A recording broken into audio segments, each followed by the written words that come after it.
والآن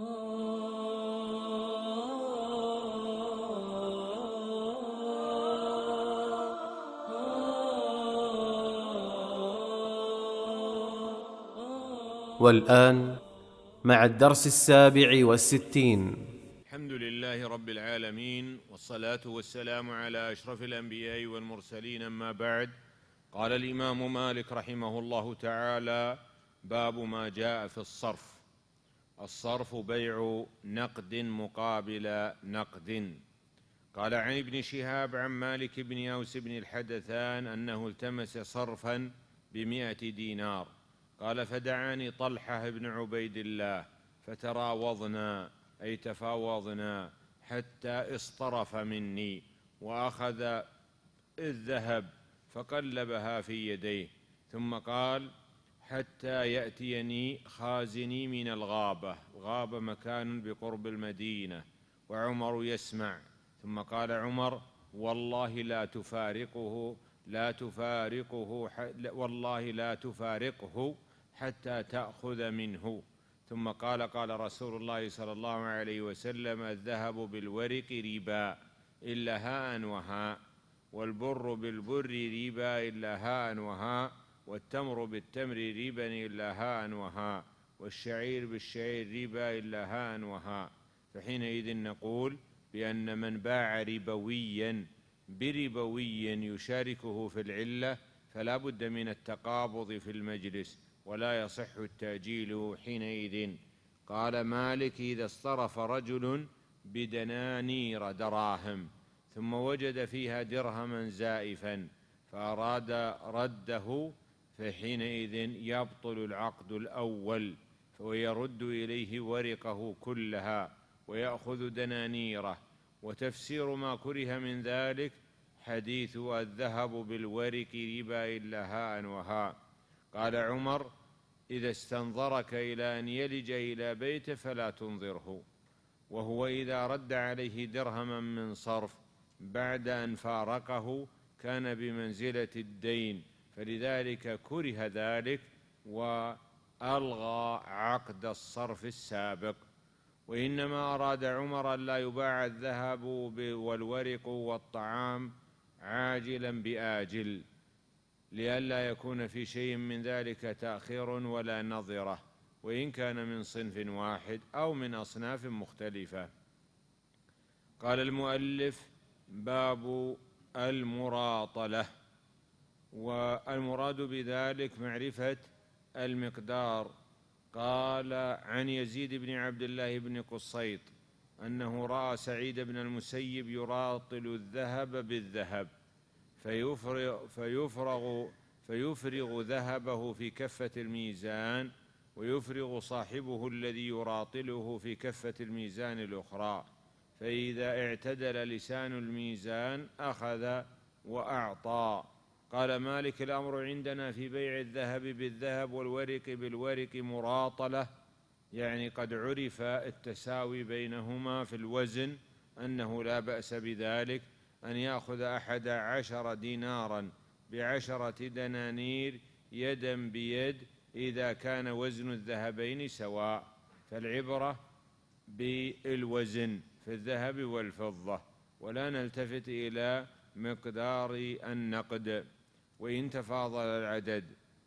قال مالك: ومن راطل ذهبا بذهب أو ورقا بورق فكان بين الذهبين فضل في الوزن فأعطى صاحبه قيمته من الورق فلا يأخذ ذلك، فإن هذا قبيح وذريعة للربا، لأنه إذا جاز أن يأخذ المثقال بقيمته كأنه اشتراه على حدته، جاز له أن يأخذ المثقال بقيمته مرارا.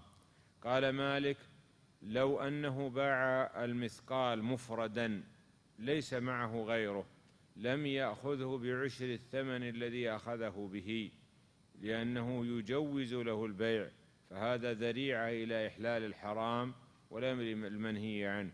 وفي هذا دلالة على أن الإمام مالك يرى أن الحيل الربوية لا تقلب المعاملة ولا تجعلها حلالا. قال مالك: وتفسير ما كره من ذلك أن صاحب الذهب الجياد أخذ فضل عيون ذهبه في التبر الذي طرح مع ذهبه، ولولا فضل ذهبه يعني زيادة فيه على ذهب صاحبه لم يراطله صاحبه بتبره ذلك إلى ذهبه الكوفية.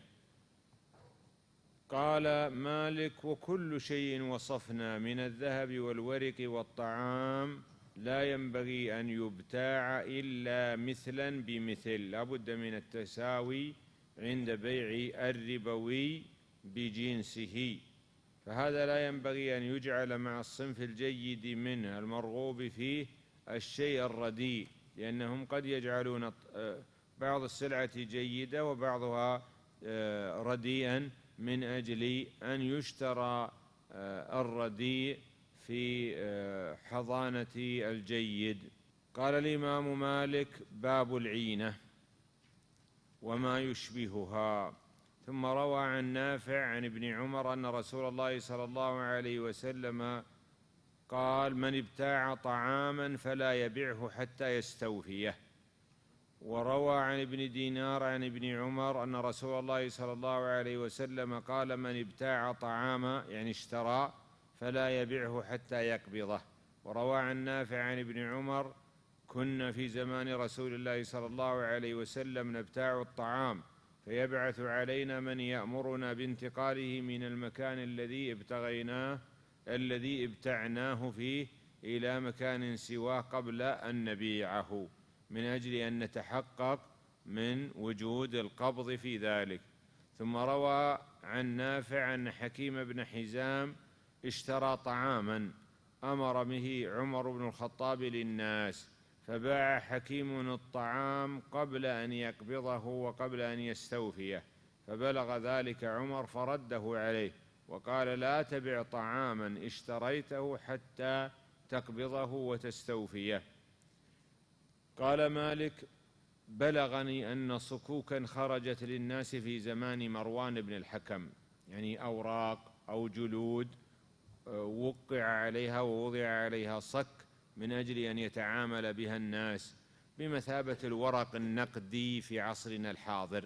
يعني في زمن النبوة كان الثمن في الذهب والفضة، ولما جاء زمن مروان بن الحكم خرجت للناس صكوك من طعام الجار، فتبايع الناس تلك الصكوك بينهم قبل أن يستوفوها.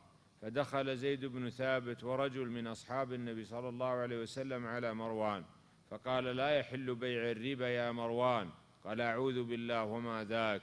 قال: هذه الصكوك تبايعها الناس ثم باعوها قبل أن يستوفوها، فبعث مروان الحرس ينزعونها من أيدي الناس ويردونها إلى أهلها الذين أخذوها أولا، فألغى البيع لهذه الصكوك لعدم وجود شرط البيع. قال مالك: بلغني أن رجلا أراد أن يشتري طعاما من رجل إلى أجل، فذهب به المشتري إلى السوق فجعل يريه الصبر ويقول: من أيها تحب أن أبتاع لك؟ فقال المبتاع: أتبيعني ما ليس عندك؟ فأتيا ابن عمر فقال ابن عمر لهذا المشتري: لا تبع منه ما ليس عندك، وقال ما ليس عنده، وقال للبائع: لا تبع ما ليس عندك. ثم روى عن يحيى بن سعيد أنه سمع جميل بن عبد الرحمن يقول لسعيد بن المسيب: إني رجل أبتاع من الأرزاق التي تعطى للناس بالجار ما شاء الله، ثم أريد أن أبيع الطعام قبل أن أقبضه لأنه مضمون علي.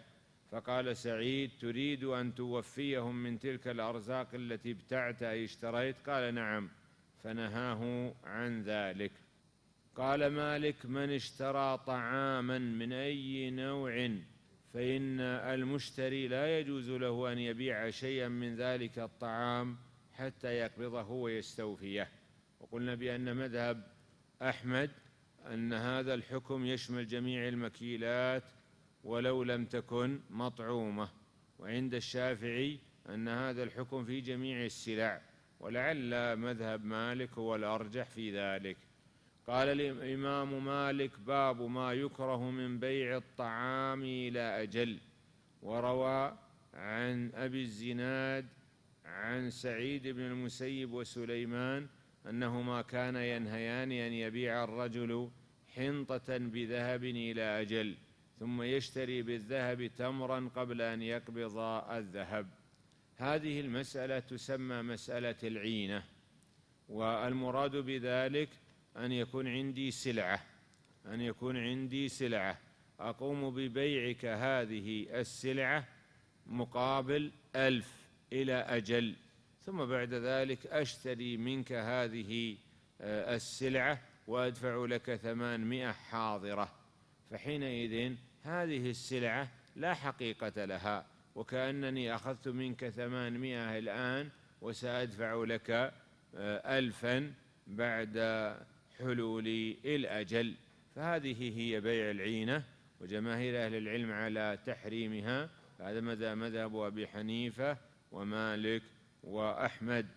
ثم روى عن كثير بن فرقد أنه سأل أبا بكر بن محمد بن عمرو بن حزم عن الرجل يبيع من الرجل بذهب إلى أجل ثم يشتري بالذهب تمرا قبل أن يقبض الذهب، قال: فكره ذلك ونهى عنه. قال مالك: وإنما نهى سعيد بن المسيب وسليمان عن أن يبيع الرجل حنطة بذهب ثم يشتري الرجل بالذهب تمرا قبل أن يقبض الذهب من بيعه الذي اشترى منه الحنطة. فأما إذا اشترى بالذهب الذي باع الحنطة بها إلى أجل تمرا من غير بيعه الذي باع منه الحنطة قبل أن يقبض الثمن فلا بأس بذلك. قال: وقد سألت عن ذلك غير واحد من أهل العلم فلم يروا به بأسا. فهذه المسألة تخالف مسألة العينة. ففي العينة العقدان بين شخصين، وأما في هذه المسألة فالعقد الأول بين شخصين والعقد الثاني بين أحد الشخصين السابقين وشخص آخر، فجازت هذه المعاملة. مثال ذلك اشتريت منك سيارة ب100,000 مؤجلة ثم بعتها على زيد ب80 حالة، فهذا جائز لأنه ليس من الحيل على الربا. قال المؤلف: باب السلفة في الطعام. المراد به عقد السلم بكونه يستلم الثمن مقدما ثم بعد ذلك يسلم إليه السلعة. والسلعة هنا طعام محدد المقدار معلوم الصفة والنوع، لكنه لا يخص بنخلة بعينها. روى عن نافع عن ابن عمر أنه قال: لا بأس بأن يسلف الرجل في الطعام الموصوف، يعني غير معين وإنما يعرف بصفته، بسعر معلوم إلى أجل مسمى، ما لم يكن في زرع لم يبدو صلاحه أو تمر لم يبدو صلاحه، فإنه لا يجوز بيع المعين في السلم. ومن ذلك ثمرة هذه النخلة. قال: الأمر عندنا في من سلف في طعام بسعر معلوم إلى أجل مسمى فحل الأجل فلم يجد هذا المشتري عند البائع وفاء مما ابتاع منه فأقاله وألغى العقد السابق، فلا ينبغي له أن يأخذ منه سلعة أخرى، إنما يأخذ ورقا أو ذهبا أو يأخذ الثمن الذي دفع إليه بعينه. وذلك أنه إذا أخذ غير الثمن الذي دفع إليه أو صرفه في سلعة غير الطعام الذي ابتاع منه فهو بيع الطعام قبل أن يقبض، وقد نهى رسول الله صلى الله عليه وسلم عن ذلك. ثم قال الإمام مالك: باب بيع الطعام بالطعام لا فضل بينهما. وروى: بيع الطعام بالطعام لا فضل بينهما، يعني لا زيادة، إذا كان مقبوضا في مجلس العقد جاز، وأما إذا كان أحدهما مؤجلا والعلة الربوية فيهما واحدة لم يجوز التأخير والنسأ في هذا البيع. قال: بلغني عن سليمان بن يسار قال: فني أي انتهى علف حمار سعد بن أبي وقاص، فقال لغلامه: خذ من حنطة أهلك فابتع بها شعيرا، أي ادفع الحنطة وخذ مقابل الحنطة شعيرا ولا تأخذ إلا مثله. فسعد بن أبي وقاص رأى أنه لا بد من التساوي، وجمهور أهل العلم يقولون يشترط التقابض في مجلس العقد ولا يشترط التساوي، لأن السلعتين من جنسين مختلفين. وقد قال النبي صلى الله عليه وسلم: فإذا اختلفت الأصناف فبيعوا كيف شئتم إذا كان يدا بيد. ثم روى عن نافع عن سليمان بن يسار أنه أخبره أن عبد الرحمن بن الأسود بن عبد يغوث فني علف دابته، فقال لغلامه: خذ من حنطة أهلك طعاما فابتع به شعيرا ولا تأخذ إلا مثله. ثم قال: بلغني عن القاسم عن ابن معيقيب الدوسي مثل ذلك. قال مالك: الأمر المجتمع عليه عندنا أنه لا تباع الحنطة بالحنطة إلا يدا بيد، ولا التمر بالتمر، ولا التمر بالزبيب، ولا الحنطة بالزبيب، وذلك لأن العلة الربوية فيها جميعا واحدة، فإن دخل شيئا من ذلك الأجل لم يصلح وكان حراما. ومثله أدم الطعام يرى مالك أنها جنس واحد مستقل. قال: ولا يباع شيء من الطعام والأدم إذا كان من صنف واحد اثنان بواحد. لماذا؟ لأن هذا من أنواع الربا، كما في حديث بيع الرطب الجنيب بالخليط. قال مالك: إذا اختلف ما يكال أو يوزن فبان اختلافه فلا بأس أن يؤخذ منه اثنان بواحد يدا بيد. لماذا؟ لاختلاف الجنس في هذه الحال. مثال ذلك: لو بعت رزا مقابل قمح فلا بد من التقابض في مجلس العقد، ولا يجوز التأخير في هذه الحال، لكن لا يشترط التساوي. قال: ولا بأس أن يؤخذ صاع من تمر بصاعين من حنطة. هنا جنسان مختلفان لكن العلة فيهما واحدة، فجاز التفاضل لكن لا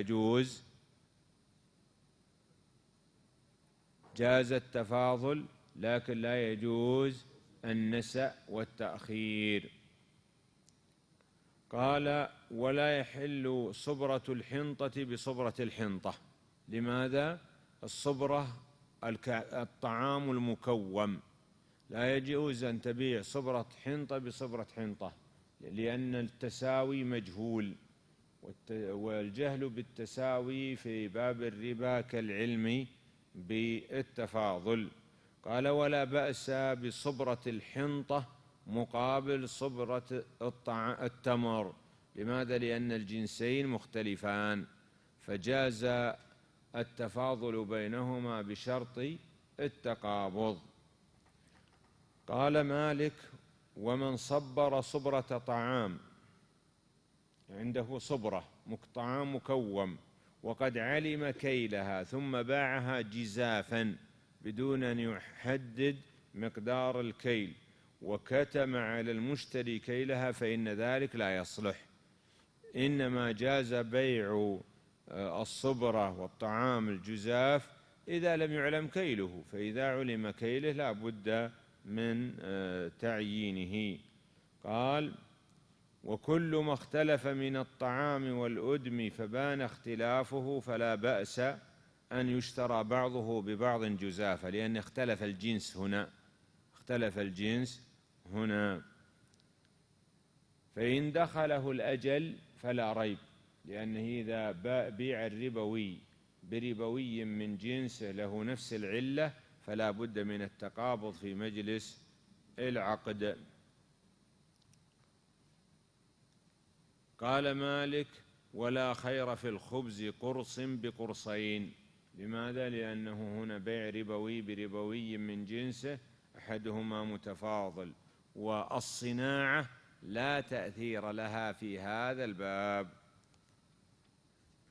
قال مالك: لا يصلح بيع مد زبد ومد لبن مقابل مدي زبد، وذلك لأن النبي صلى الله عليه وسلم قد نهى عن مثل ذلك، ولأنه إذا وجد الربوي فلا بد من ملاحظة أحكام الربا فيه. قال مالك: الدقيق بالحنطة مثلا بمثل. الدقيق هو القمح المطحون، والحنطة القمح الذي هو حب، فلا يصح أن تبيع الدقيق بالحنطة. لماذا؟ لأنهما جنس واحد ولا بد من التساوي فيهما، والتساوي بين الدقيق والحنطة غير معلوم. وبعضهم أجازه إذا كانت الحنطة معلومة المقدار، إذا كان الدقيق معلوم المقدار من الحنطة. قال المؤلف: باب جامع بيع الطعام. ثم روى عن محمد بن عبد الله بن أبي مريم أنه سأل سعيد بن المسيب قال: إني رجل أبتاع الطعام يكون من الصكوك بالجار، فربما ابتعت منه بدينار ونصف درهم فأعطى بالنصف طعاما. قال سعيد: لا، ولكن أعط أنت درهما وخذ بقيته طعاما. ثم بلغه أن محمد بن سيرين كان يقول: لا تبيع الحب في سنبله حتى يبيض، وذلك لأن الشريعة قد نهت عن بيع الحبوب في الزرع حتى يبين صلاحها. قال مالك: من اشترى طعاما بسعر معلوم إلى أجل مسمى فلما حل الأجل قال: ليس عندي طعام فبعني الطعام الذي لك علي إلى أجل. اشتريت منك 30 صاعا من تمر وأخذت ودفعت الثمن في الحال، فلما حل الأجل قلت: لا أجد التمر، ما رأيك أن تقلبه إلى سلعة أخرى؟ قال مالك: هذا لا يصلح، لأن هذا يكون نوع من أنواع التحايل على الربا، وقد نهى رسول الله صلى الله عليه وسلم عن بيع الطعام حتى يستوفيه. ويقول الذي عليه الطعام لغريمه: بعني طعاما إلى أجل حتى أقضيكه، فهذا لا يصلح، لأنه إنما يعطيه طعاما ثم يرده إليه، فيصير الذهب الذي أعطاه إلى أجل ثمن الطعام الذي كان له عليه. قال مالك: رجل له على رجل طعام ابتاعه أي اشتراه، ولغريمه على رجل طعام مثل ذلك الطعام، فقال الذي عليه الطعام المدين لغريمه: أحيلك على غريم لي عليه مثل الذي لك علي.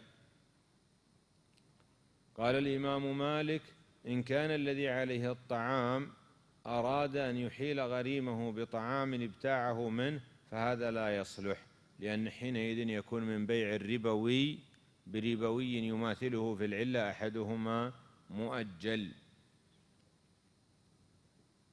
قال: غير أن أهل العلم قد اجتمعوا على أنه لا بأس بالشرك.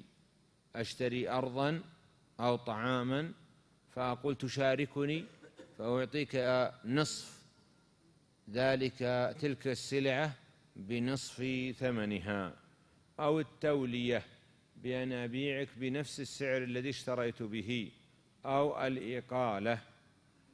قال مالك: أهل العلم أنزلوا هذه العقود عقد الإقالة ونحوه على وجه المعروف من أجل التفضل على الآخرين، ولم ينزلوه على وجه البيع، ولذلك أجازه الإمام.